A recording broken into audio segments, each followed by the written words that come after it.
छोटे इदारे को देखते हुए बहुत कुछ है। ये बात है, बड़े मदरसे के एतबार से उसके अंदर किल्लत आ जाएगी, महल के एतबार से भी अहकाम बदलते हैं ना।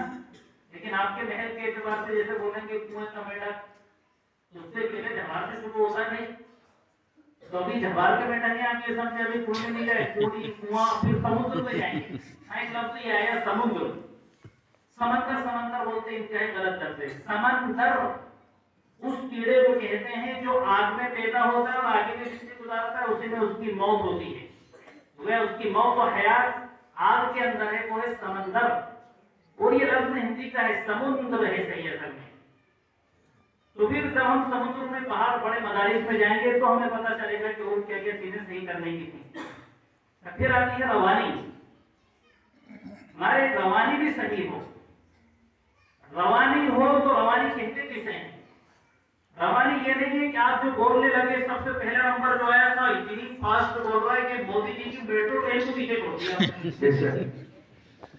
क्या कुछ समझ में नहीं आया दो चार अल्फाज के अलावा, इसलिए मेरी तसल्लुत का शिकार था, इसको नंबर दूं या पूरे काट दूं? आपका चेहरा ही देखकर मैंने कहा वो समझ गया था मैं।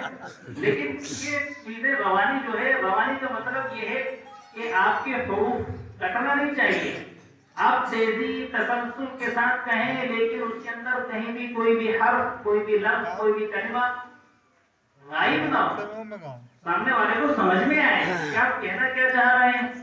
वरना इतनी फास्ट से कह रहे हैं कि क्या समझे, बोले बस उनसे पूछो लोग क्या समझे, हमने कुछ नहीं समझे, जो उनको कहना था कह दिया। अंदाज आमतौर पर यहाँ तलबा ने अक्सर ने यही किया, सबने एक अंदाज में तकरीर शुरू की, अज अव्वल ताखिर, इब्तिदा से इंतहा खत्म तकरीर तक एक ही अंदाज, धुआंधार लगा था। कोई गन लेकर और बस फायरिंग शुरू कर दी, तब सांस ही नहीं ले रहा वो। ये अंदाज नहीं है तकरीर का।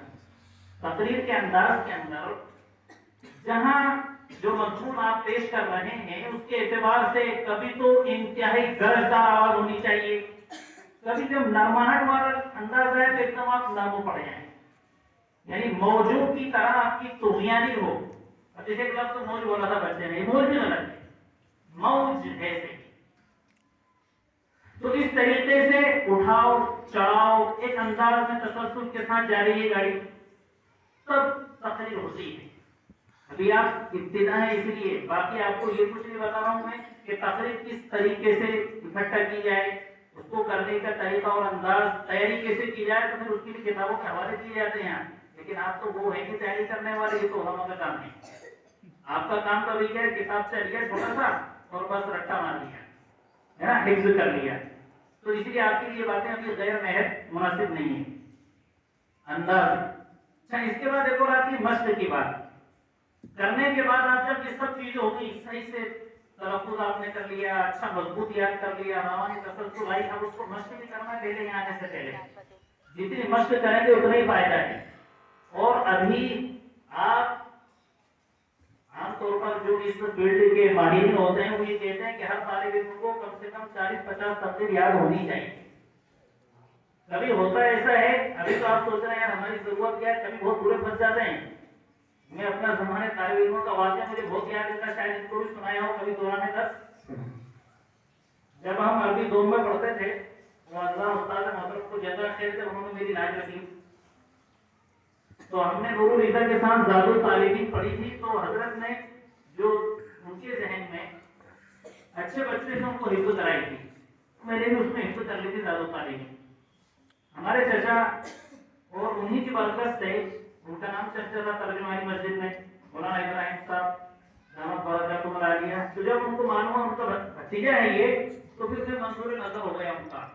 फिर उनकी बेटी बाहर मुल्क में रहती है, वो कुछ तोहफे ताहिर देती हजरत को, वो भी मुझे देते थे, ये तो मेरे वो हमारा शागिर्द का वो है और मुझे माशाअल्लाह अच्छा है। लेकिन ये तो जिद्दी बात थी। तो हमारे गांव में हमारे स्कूल में से अगर कोई होता है तो वही आमतौर पर जुमा पढ़ाता है। हमारे चचा मौसा भी जुमा पढ़ाते हैं, मौलाना इब्राहिम साहब। उस दिन इत्तेफाक ऐसा हुआ, मैं आया था किसी काम से घर, तो इमाम साहब भी गायब, आलिम साहब के भरोसे होंगे, और उस दिन आलिम साहब के वो कहीं और थे।